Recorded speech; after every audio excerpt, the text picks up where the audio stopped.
Oh, look at all those souls in the background. Just going somewhere.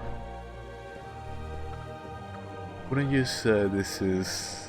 The Paragon is there, across the Right. temple. And so many awaiting their rights. The hand of purity sends you to me. I will help you. It is not yet your time.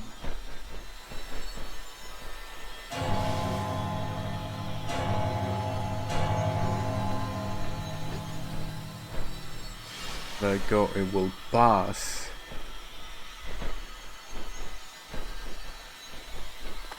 Oh, I remember this one.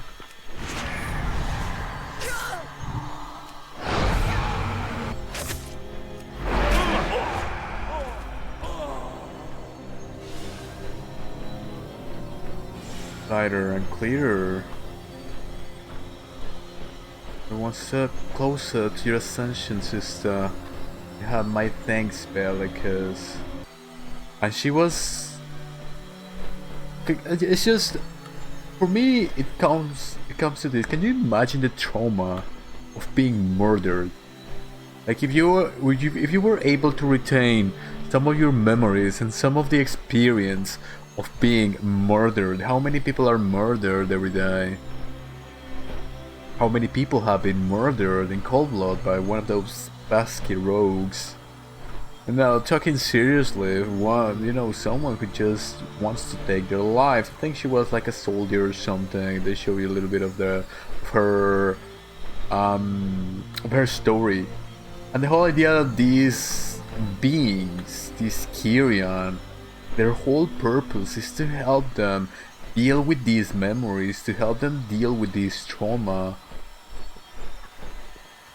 Just review their whole thing, and having all these people just aiding them, and that guy saying you're closer to ascension, you're closer to your goal, everything has some sort of a purpose.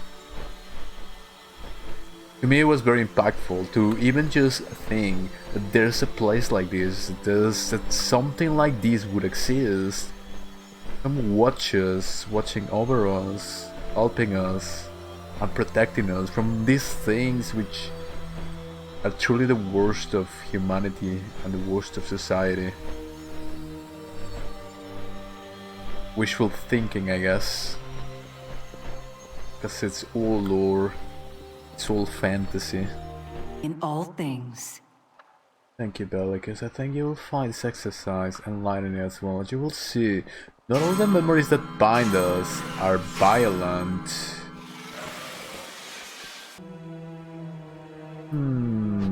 Quite interesting. So this... The whole thing about ascension is to reach a higher state, to stop with this cycle of life, the cycle that the people in Ardenwall are trying to protect. So, as she's saying, not everything is a bad memory. It's even the good memories, because we are attached to these worlds because we want to do something in these worlds. The mortal worlds, that's what I mean. They give them a body. It doesn't matter who you are, it doesn't matter your horde, if you're a alliance, if you're a human, if you are a Tauren. You cannot get a Kyrian body, one of these blue guys, they're all the same. You get a body in the Shadowlands.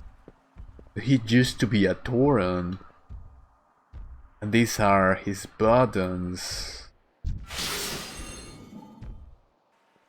He had a kid, he had a cow kid. And a wife. Or a husband. I don't know if he was wife or the husband. There's so many other bonds of family. They will not be easy to forget.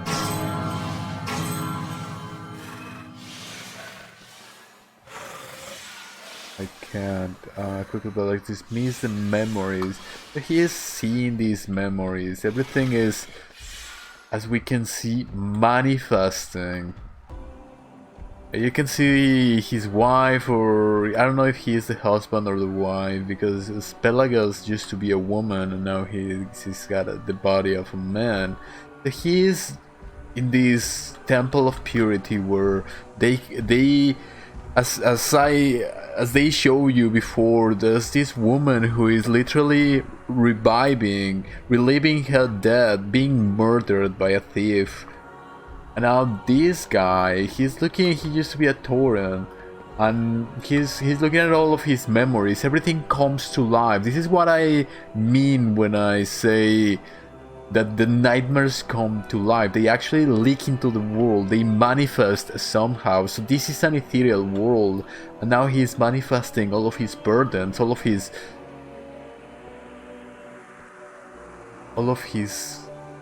wishes, what he liked to do when he was a nerd. I mean Azeroth liked to row. He was the husband or the wife. He liked his culture, he liked his food, he liked his friends in battle, and everything is coming together. I don't know what's going on over here, but yeah, this is just so amazing. We're in this temple of purity, and this acolyte Callistus was just going through a session where he has to think about all his burdens, what he liked about his life as a Tauren. And he's reviewing everything, his family, his bonds that he created when he was in this great conflict against the Alliance. Things about the culture that he loved, the food, the music, the drums, just rowing and going fishing. All of these things were things that he loved about his culture. He had a kid, he had a family, and now he comes to Bastion, and he must start the path of the Aspirant and try to look for something higher above all these things. What is more important than bonds and culture and family? This is one of the main issues of the expansion, because the whole thing is the problem that most people see is that this is some sort of a cult, and they just want to delete your memories. Why would you want to get off the burden of your family, of your bonds, of your culture? These are the most important things, and a lot of people are troubled about this. Letting the ego out and becoming something else. But this something else better be something much higher, because otherwise, why would you want to let go of the things that you loved on the mortal planes?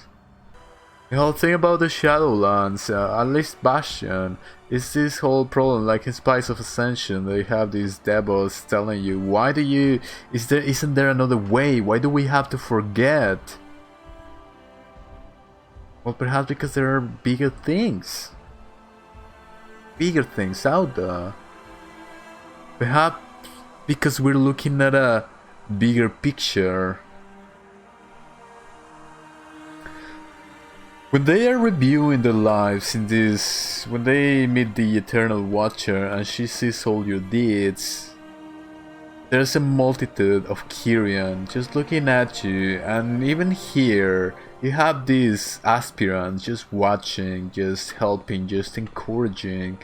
And that's the whole thing, that this is all the quest where you have to encourage the aspirants because they're feeling bad. So indeed, it is like some sort of a cult. What they're basically telling you is, we are all part of the same. There are no family bonds. Your mortal world is just a small experience that you have that is gonna build you for something else.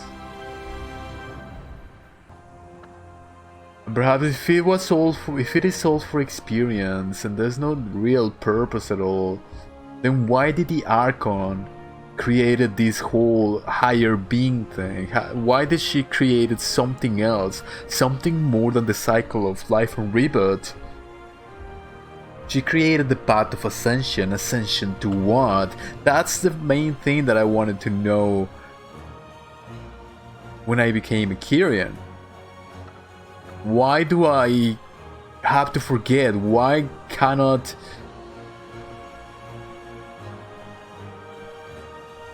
Why can't I just take all of my memories and just choose the best one, or choose the best life that I wanna?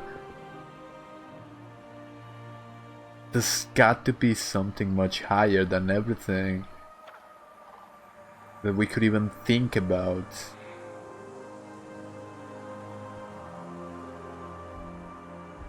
It is a very problematic philosophical issue, this is, and as I said, I dealt with these things in real life, and this is a very big issue, because of course, as we've been saying, this is just narratives, this is just a fantasy narrative, right? There's nothing about this that speaks of something remotely true, that when we go into the afterlife, we're gonna go into a situation where perhaps we have to simply let go of who we were before, let go of our ego. But in reality, we have a lot of religions and a lot of modern reports that perhaps there's some truth to this.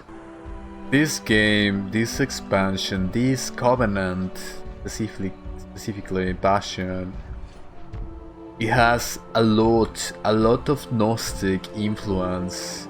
This whole idea that the mortal realms are nothing, and there's something much more higher and much more important that is going on, and we're basically trapped in the mortal world, which is a world dominated by something else that is not this higher divinity that they speak of.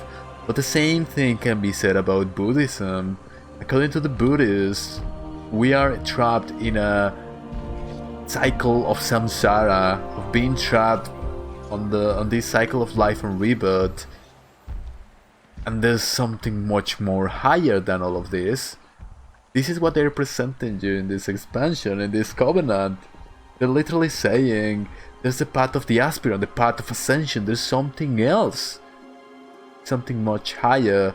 You must let go of everything, of your traumas, of the things that bind you to it, of everything that you feel regretful for, or that caused you a big impact, or even the good things, as she says, the things that you love, the things that you like, the things that would get you to go back into the mortal world and experience these little things, which in the eyes of the Kyrian and in the eyes of the Archon are just lessons for something else. There was a prophet who was very judged because of something he said, and it had to do with this idea that the family bonds do not matter. There's no fathers, there's no mothers, there's no sons and daughters. We're all brothers in the eyes of the higher divine. We're all brothers and sisters in the eyes of the higher divine.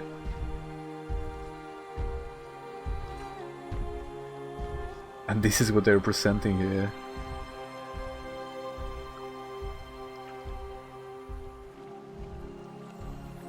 As I've been saying, this is just fantasy narrative, but just look into near-death experiences and what these people are saying.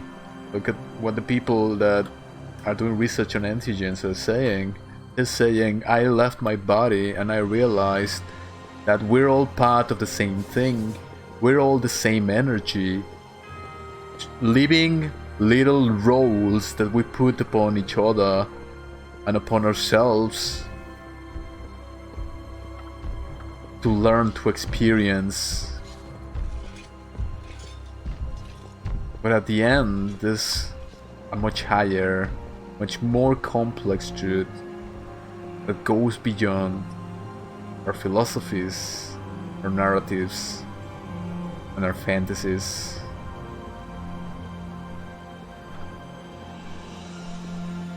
Thank you so much for watching. Maybe I'll see you in the next one. That went well. Certainly better than my last cleansing. Oh, Pelagus.